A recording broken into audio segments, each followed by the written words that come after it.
Para a gente entender as cartas do Tarô das Lobas e para a gente conseguir trabalhar da melhor maneira possível na construção de um método de tiragem de tarô específico para cada conto, que é um trabalho que eu faço há muito tempo lá no Instagram, @rudieiro_natália, que o link tá na descrição do vídeo, né? Eu construí essas tiragens específicas inspiradas nas questões que cada conto traz à tona, né? Mas aí a gente vai ter que discutir primeiro a análise deles, o entendimento desse conto, né? Então, La Loba. La Loba é uma história, provavelmente a mais famosa, né? Ela é uma história que fala sobre reconexão, a regeneração da alma selvagem, né? Que é o arquétipo de trabalho da Clarissa Pinkola. Então, para quem nunca ouviu ou para quem quer relembrar, La Loba é uma mulher que vive no deserto. Então, ela mora num lugar oculto. Todos sabem, mas poucos já viram. Ela parece esperar que cheguem até ali pessoas que se perderam, que estão vagueando ou à procura de algo. Então a loba, ela aparece no momento em que a gente está tentando... Sabe quando a gente está buscando um significado? Sabe quando a gente está perdida e a gente não sabe o que falta? E o que causa essa sensação? A loba é quem faz essa conexão, esse resgate daquilo que é significativo pra gente.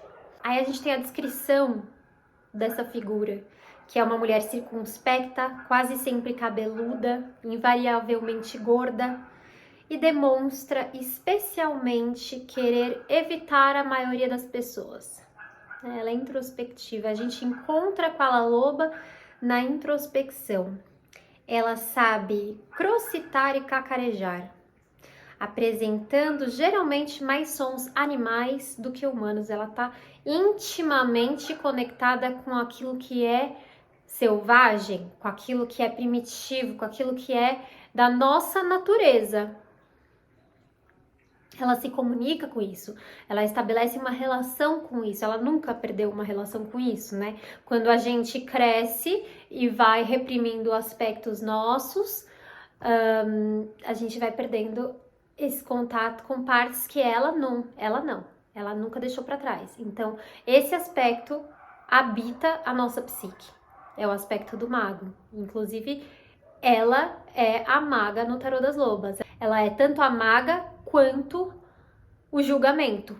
Ela é conhecida como aquela que sabe. Aquela que sabe, ela vai aparecer em outras histórias como outras personagens, né? Então a Baba Yaga é aquela que sabe. A mulher foca é aquela que sabe. A donzela sem mãos se torna aquela que sabe. Aquela que sabe define exatamente quem é a sacerdotisa no tarô. No tarô mitológico, aquela que sabe é a Perséfone, a sacerdotisa é a Perséfone, né? A Perséfone é a rainha do submundo, a deusa da primavera. Então, para que haja primavera, eu preciso encarar o inverno, eu preciso interiorizar, eu preciso mergulhar na sombra, que é o submundo, tá aqui, ó, e conhecer aspectos meus que estavam escondidos. Esse é o trabalho da La Loba, né? Ela tem a função nessa história, né? Essa personagem, ela recolhe esqueletos de animais, são pedaços de animais mais especificamente os ossos, né? Que se perderam. E quando ela consegue juntar um quebra-cabeça inteiro, né? Quando ela consegue ter à sua disposição todo um esqueleto e dar forma para aquilo que ela quer, ela traz à tona aquilo que tinha sido perdido, esquecido, reprimido, colocado embaixo do tapete, que estava escondido da gente mesma, né? Que faz parte de que a gente é. Na psique nada se perde, né? Tudo vai para algum lugar, mesmo que a gente não tenha conhecimento de como aquilo nos motiva ou nos influencia nas nossas atitudes, fato é que aquilo existe, faz parte do nosso repertório, da nossa herança histórica, né, na nossa construção de indivíduo. Então, o trabalho da La Loba né, esse símbolo de recuperar o esqueleto dos animais, é recuperar a nossa própria natureza, né? Porque ao longo do nosso processo, quando a gente vai amadurecendo, o ego, ele vai se fortalecendo. E o ego, muitas vezes, né, o ego tem uma função de adaptação para que você viva melhor em sociedade, além da sobrevivência, né? O ego, então, para que eu viva melhor em sociedade, o que o ego faz? O ego faz com que eu me adapte a algumas normas, que na verdade, às vezes não tem nada a ver comigo, com o que eu acredito. E aí eu descubro novas maneiras, aí a função da La Loba é buscar aquilo que é essencialmente seu, trazer à tona e para que você encontre uma maneira de resgatar, né, isso na sua essência e fazer funcionar na prática, em sociedade, né? Então, às vezes, uma coisa que não era aceita, aquelas coisas que a gente é ensinado, especialmente as mulheres, desde criança, né? E a se livrar, a não ser de determinado jeito, isso, ou algo que não foi valorizado, né? Não foi estimulado, não foi trabalhado, e aí fica para trás. E aquela que sabe é aquela que conhece isso em você, né? É aquela que nunca perdeu isso de vista, mesmo que ali naquela sua ilha, que a gente pode se encantar, né? Pode se seduzir pela persona e esquecer de todo o resto que a gente é. Ela sabe que não é só isso, que tem muito mais. Essa é aquela que sabe no Tarô das Lobas. Essa é o original, tá? Não é uma carta impressa pela editora ainda. Foi onde a Val fez a pintura, a artista, né? Então, é aquela que sabe. Aqui tá representada pela Baba Yaga. A Baba Yaga junta, ela é a união de todas as mulheres, de todos os contos que têm um conhecimento profundo da alma, que estão fazendo esse mergulho quando necessário, assim como Perséfone, né? Eu disponibilizei para vocês uns vídeos sobre alquimia, onde eu conto e faço um paralelo com o rapto de Perséfone. Se vocês não viram, acho bem importante para a gente conseguir aprofundar, né? Ter mais repertório para assistir. O único trabalho de La Loba é o de recolher ossos. Então, quando ela reúne todo o esqueleto, especialmente dos lobos, ela cria um ambiente propício para que aquele esqueleto ganhe vida. Então veja, eu tenho uma mulher que está prestes a cantar, usar do elemento ar, né? O ar que no tarô ele representa o naipe de espadas, tá? Então presta atenção que esses detalhes são bem importantes. A gente tem uma fogueira, a fogueira elemento fogo, representa o naipe de paus. A gente tem o esqueleto do lobo, e aí esse esqueleto representa o elemento terra, que está associado ao naipe de ouros. E aí, quando ela vai cantando, esse esqueleto vai ganhando forma, e aí quando bate a luz da lua, ou quando esse animal passa por uma poça d'água, e a gente tem o quarto elemento, que é a água, aí a gente tem a materialização de uma mulher que corre nua, selvagem. A carta do mago no tarô das lobas. Vejam que eu não tenho nada aqui, né, que diz respeito ao conto, a não ser a La Loba. Aqui eu tenho o útero, porque o mago é aquele que cocria. E esse poder de gerar vida é essencialmente da mulher. Mas ele faz menção a esse momento em que ela tem consigo todos os elementos necessários, todos os naipes à sua disposição para que ela crie a vida que ela quer, que ela precisa, uma nova versão de si mesma, uma versão mais inteira, né?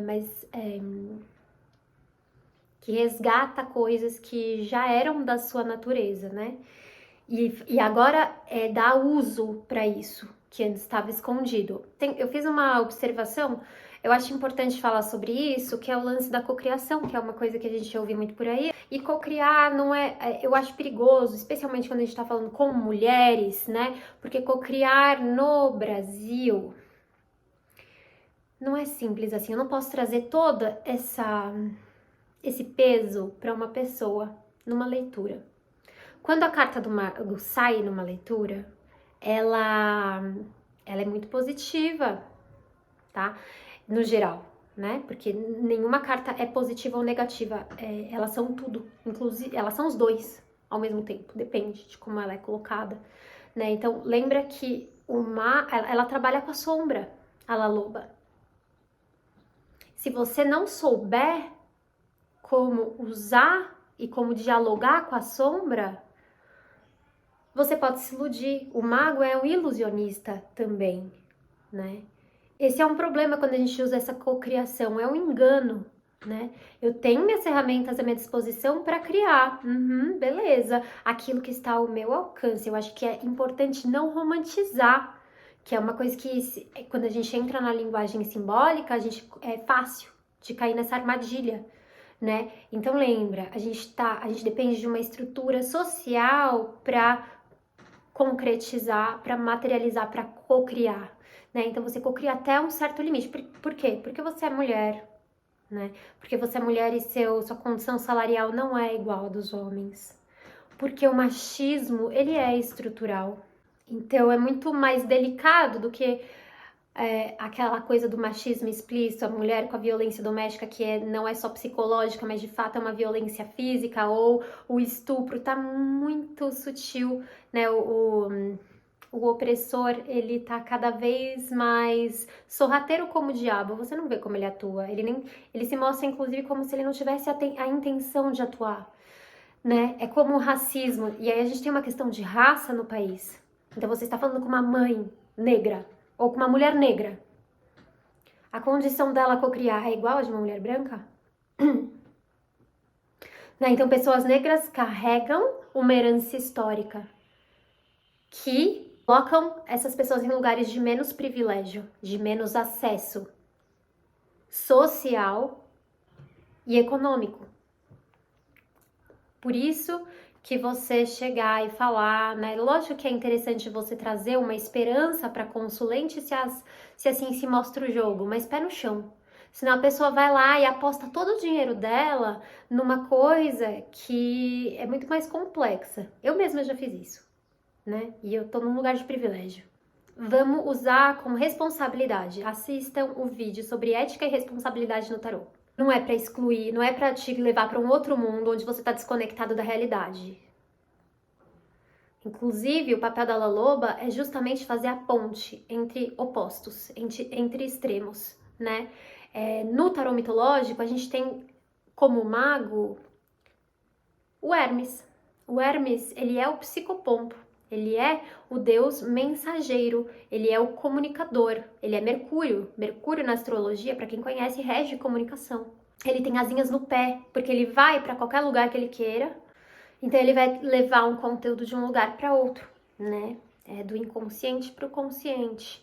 O tarô faz isso, as histórias fazem isso, o símbolo tem essa potência. Exu é quem tem a autorização para levar as mensagens a Oxalá.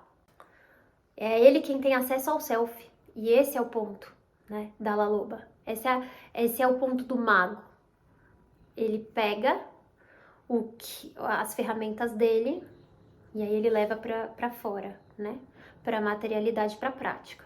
No entanto, no tarô mitológico, e inspirado, na verdade nem foi proposital, depois que eu vi que o tarô mitológico tinha essa mesma configuração que o tarô das lobas.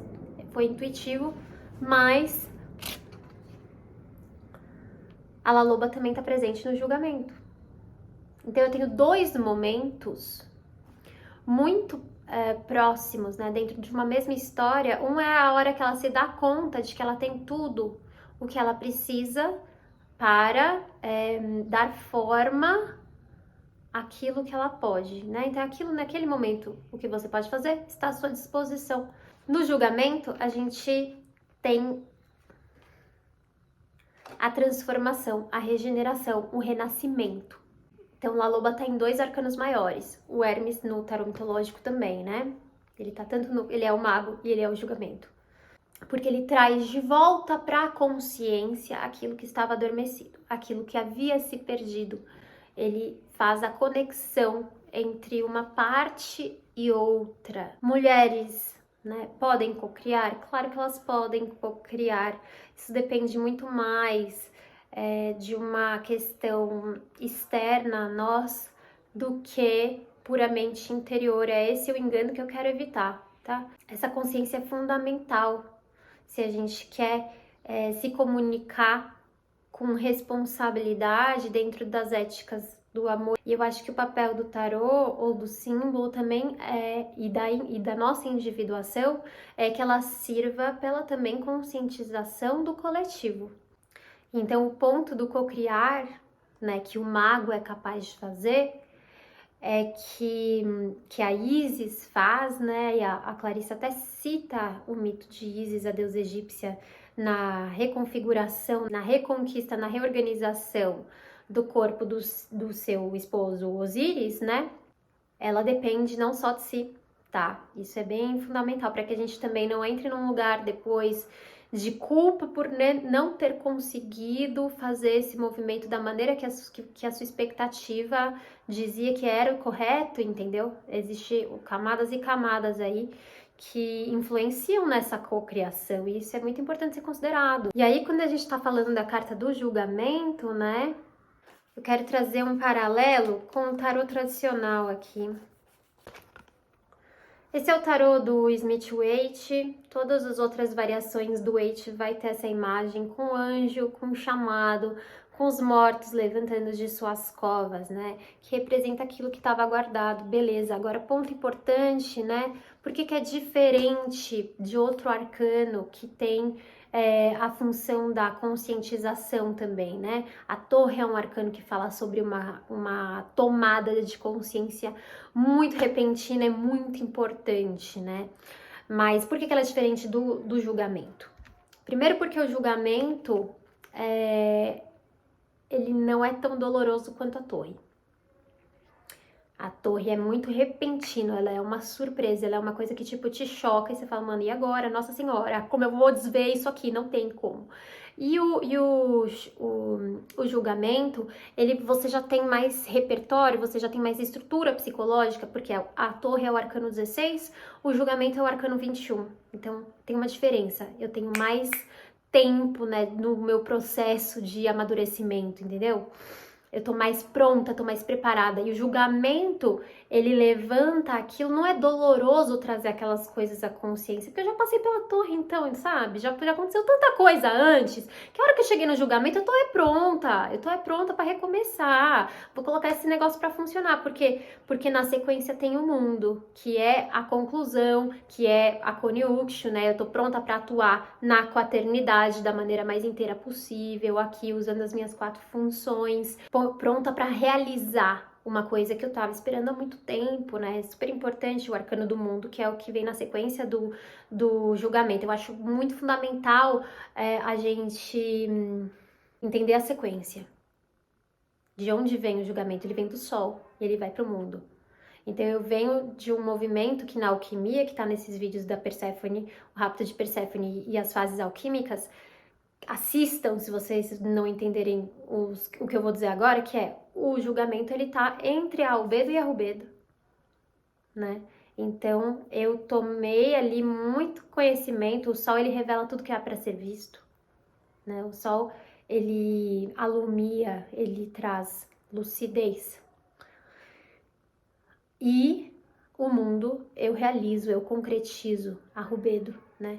Então, a albedo rubedo ali, o julgamento está nesse processo de trazer, né, como a albedo é a consciência, eu vejo ali no escuro da Nigredo o que precisava ser retomado, o que precisava ganhar vida novamente, tá? E o ponto é que, você viu que tinha esse anjo aqui com esse instrumento de sopro que eu nunca lembro o nome. É o chamado, né? Diferente da torre. A torre, mano, desmoronou, entendeu? Era uma crença que você já tinha, enraizada, profunda, e já dissolveu, né? Tipo, é doloroso. É foda. No julgamento, você ouvindo a voz mitológica da La Loba cantando. E você não pode ignorar o som, né? Então, tipo, eu não tô usando microfone, se começar a passar avião aqui, se começar a gritar as crianças no prédio da frente, vocês vão ouvir. Vocês não têm escolha, porque vocês não vão ouvir só a minha voz. Olha lá, passou avião, tá passando avião. Entendeu? Então, tipo, não tem escuta seletiva, né? O barulho eu vou ouvir, mesmo que eu não estiver prestando atenção. Eu não tenho como evitar isso. Então, é um chamado, a La Loba tá te chamando para essa regeneração, para essa retomada de si mesmo que você não pode ignorar. Por isso que ela é o julgamento.